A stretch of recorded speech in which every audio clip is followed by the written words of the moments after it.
Another day, another gala na naman tayo, and for today, we'll be driving 2.5 hours just to eat in this restaurant sa Alabang Town Center, o yung ATC kung tawagin nila.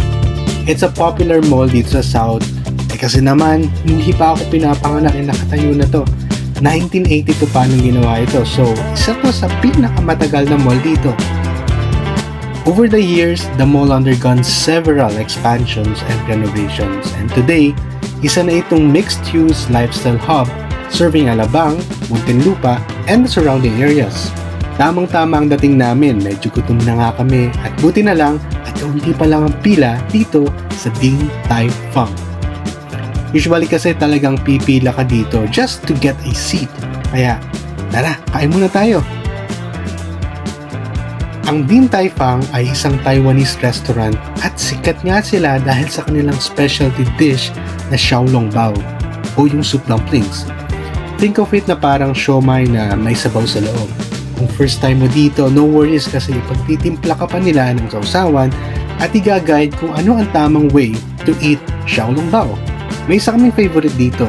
Xiaolongbao pa rin naman pero instead of soup, ang laman niya ay chocolate. I tell you, sobrang sarap nito at must try if you'll be visiting Din Tai Fung. Done with the lunch and now off to our next stop, HMR Santa Rosa. If mahilig kayo sa treasure hunting, then probably magugustuhan niyo itong lugar na ito. Kasi naman, sobrang daming choices from furnitures, appliances, electronics, at marami pang iba.